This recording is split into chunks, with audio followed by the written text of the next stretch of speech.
Hey, I'm Anthony, and today I'm going to teach you how to write your about page on your website. All right, let's get started. So the biggest mistake I see when people try to write their about page is they write their about page for them instead of for their audience. Now it sounds really weird, but when you write your about page, it should be for them.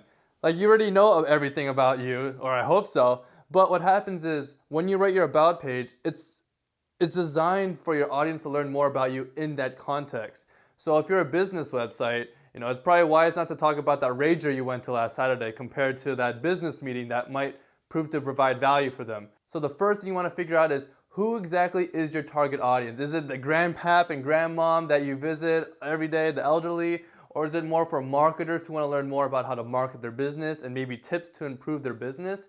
Or maybe it's for teenagers, you want to have a little fun and creative side to them and show that you're actually a person rather than just a business.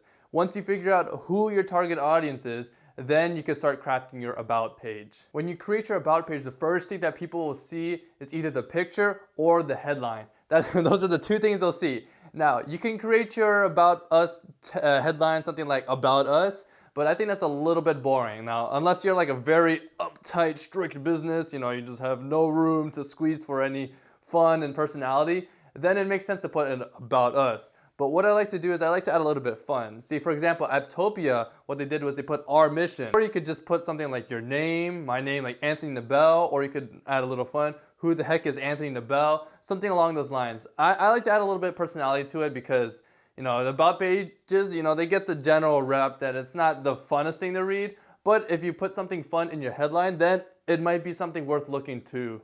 After the headline, you want to make sure that whatever you write in your picture is a clear, crisp picture of whatever you want to represent. So for me, for my about page, what I want to do is I want to have a clear, crisp image of myself and maybe like a little tagline about what I do.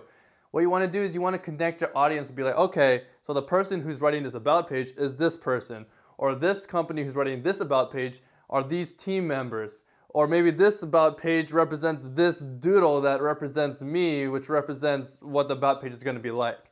Now, it really depends on what strategy you want to go for, but you want to make sure that whatever your picture is, it's clear, crisp, and there's an intended goal for that image. After that, what you want to do is you want to list the benefits. Now, this is just like, imagine your about page copy is like a sales copy. What you want to do is you want to talk about, maybe you want to highlight yourself that you're a human. You have 2 dogs or you have 2 cats and you like to go out for a hike on a Sunday afternoon. It's okay to highlight that as long as you have an intended goal for it. For example, now I could write about my whole life story and I could just go on a rant, it'd be hours long, 10,000 words, going on and on. But what happens is I should make each sentence have a clear intended purpose. So if I want to highlight that I'm a lovable person, I might put that, yeah, I have a dog named Ace. But if I want to highlight something that isn't helpful, like I go on a Sunday afternoon hike, but it's not there, I just put it in there, then I would probably cut that out and put something that's more relevant for what the readers want to read. Now the best way to get readers to read what you're about page is to put a story. Usually a hero story works well, just talk about where you started and how you got to where you are today, or put some story that will grab the reader's attention. See, humans love stories, like it's everywhere. Movies, TV series, comic books, it's everywhere. It's built in our nature to read stories. Now, of course, writing a story, a really engaging story is hard to do, but basically you just have the basic plot line, like who you are, something happened in the beginning, something exciting happened in the middle, and the resolution. Now, it's very simple, but if you're having a story on your about page, not many people put a story in their about page because it just doesn't click for some people. See, when you have a story, it actually gets people to read your about page, which is exactly what you do. Because when you get them to read that about page, then they're much more likely to be connected to you on another level because they're reading more words about you. The last thing you should do on your about page is you should have a clear call to action. Now it doesn't make sense because your about page should be just talking about yourself, right? Yeah, but what you should do afterwards is you should have like some sort of call to action, hey, I'm a freelancer. Hire me if you think that we would work well together. Or, hey, if you want some more awesome tips about me and my life and how you can apply it to yourself, here's my email opt-in. Or you could do something like, instead of like hiring for a job, maybe you could be a call to action to your social media pages, be like, hey, let's stay connected, or something along those lines. You want to have a clear call to action, whatever it is, on your about page, because some people like to go on your about page, and just having a call to action there just shows that some people might convert to whatever you're trying to call for. Let me list you the reasons why you want to have an awesome about page. The first thing is, when you have a good about page, it automatically lists you as an authority. You see, an about page is there, you know, everyone has one. Whether it's good or whether it's boring, people have an about page. But when you have an about page that's engaging and it tells a story about where you are, where you came from, and then, you know, it gets people to read it, then instantly that person feels like he knows a little bit more about you, and then boom, you may not be seen as like the top authority, but you're in their mind, and they'll be like, okay, this guy has some credibility to him. And that's exactly what you want to do for your about page. A good about page is also an opportunity to sell your products or services. Now, I mentioned this were a clear call to action, but when you see what people do is they look, if you have an e-commerce store, they look through your products, they'd be like, oh, they'll be checking you out. They'd be like, all right, let me see what goods he's got. And you know, they'll be going through your store and they'll be like, all right, let me see what else this company has got. And then if they go through your company, what happens is, once they look through their products and they think it's good, they'll check your about page. And if they think it's good and you have the products listed there, well, they're going to be much more likely to click on that product, right? Another good thing about having an about page is it gives you free organic traffic. It doesn't really matter much if you're just like very low, you know, you have a domain authority of 1, but when you start to build up, it starts giving you, you know, like 1,000 free monthly visitors who check out your about page from Google. Now, is that a lot? No, not really, but it's still 1,000 people checking out your website. Now, and 1,000 people, maybe the fact that they're checking out your about page means that they're interested in you. So it might mean that there's some qualified people in there checking out your store who might want to buy your product or service. Okay, so you know how to craft your about page and you know why you should have one. So what exactly are ways to increase the conversions on your website? You see, one way is to choose the colors on your about page carefully. You see, there's a lot of color psychology for businesses. That's why they put a lot of time. That's why Coca-Cola is red and Nickelodeon's orange. You want to make sure that whatever color that you pick actually signifies with your brand. Like, for example, red would mean something that's passionate, something that's like fiery, you know, something like romance or love, while purple would represent something royalty, you know, something like a king or a queen, you know, going through town and be like, purple is the royalty color. And green would be something like yoga, you know, something calm, nature, you know, be one with the peace. Well, the reason why I chose white for now is because since I'm a copywriter, I want to make my writing very clear to the readers what exactly I do. So since to make my writing clear, I either choose a light yellow or a white to make my reading a lot easier. Another thing you want to do is you want to make sure you have a clear navigation on your website. Now, most people do this correctly, but what happens is some people don't even put it under like the top headline, I don't even know what it's called, the sticky head bar.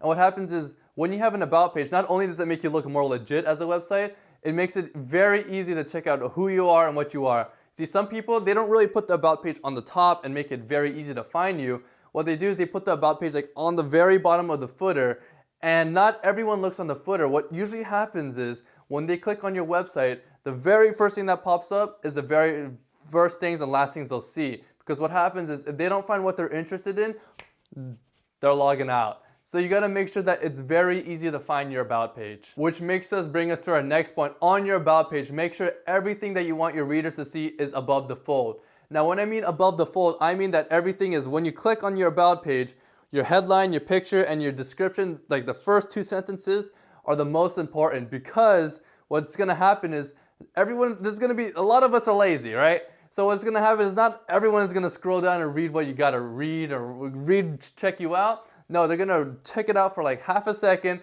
and if they like what they see, then they'll continue reading on to the next sentence and the next sentence.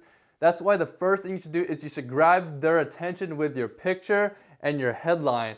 And then once you do that, make it interesting for the first 2 sentences to make them read the next sentence. A lot of things I don't see people do is they don't add testimonials to your about page. This mainly applies when you're writing a product or you're selling your service.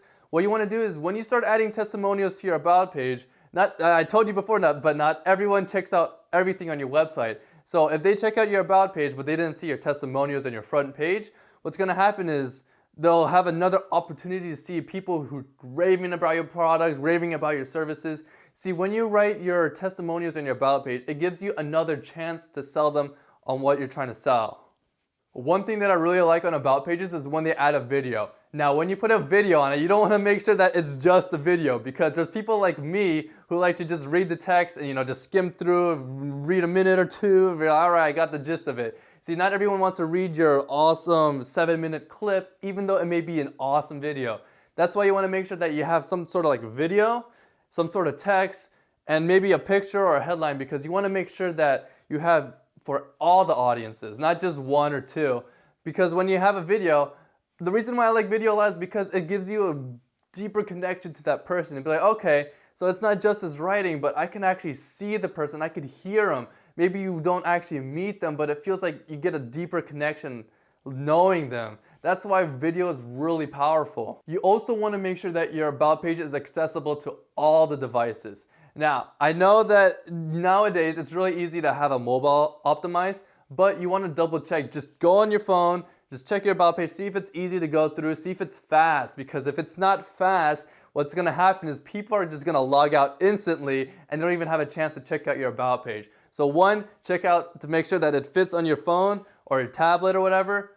And two, you want to make sure that it's fast enough both on your desktop and your mobile browser to have a chance for them to check out your about page. Now, when you write your about page, you want to make it easy for your readers to read. That's why when you craft your about page, you want to make it somewhat like a blog post. Put some graphics, put some sub headlines, put some italics, put some bold, put some underline. What you want to do is you want to make sure that it's very, very easy for your readers to read, because what's going to most likely happen is that they're not going to be engaged to every sentence. They're going to be like, all right, do. No, what's going to really happen is that when they're reading through, they're just going to skim through. And if you bold the highlighted points, you're going to make it much more likely for them to, one, read what you actually put, and two, actually read the important parts when they're skimming through.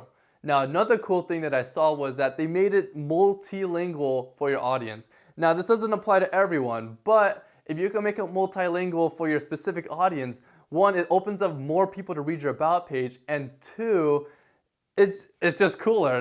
Just imagine your about page, one in like English, and then below it is Japanese, and below it is Spanish. It shows that you put effort into it, and two, it opens up more audience for your target audience to actually read what you have to say. You can also get really creative with your about page. Like, for example, I saw an about page called Doomtree, and what they do is they put their songs from Spotify on their about page. So if you don't really know anything about them, you can at least check out their songs and what they're mainly about, and be like, all right, if you like the music, you can check it out on their about page before you go on to Spotify. And it just gives them another chance for exposure for people who are checking them out and interested. The last thing you want to do is, once you figure out what exactly you want to put on your about page, you want to proofread it and read it out loud. Yeah, I know it sounds kind of funny, but when you read it out loud, what's going to happen is you'll be like, all right, yeah. And my name is Anthony Nabel, and then if there's like this sort of abrupt pause, what you want to do is you want to fix that. And when you read it out loud, it's much easier to pick up on the mistakes that you put on your about page. Now, for people who can't read it out loud, or they have an opportunity for a friend to read it out loud, that's much better, because what's going to happen is when you have someone else read it out loud, well, it makes it easier for you to pick up on the places that doesn't flow as smoothly, or the grammatical mistakes, or what doesn't sound right, or what does sound right. And then it'll be a lot easier to fix your about page to make it a much smoother read for your readers. All right, that's it for today. If you liked the video, please subscribe below, and I'll see you later.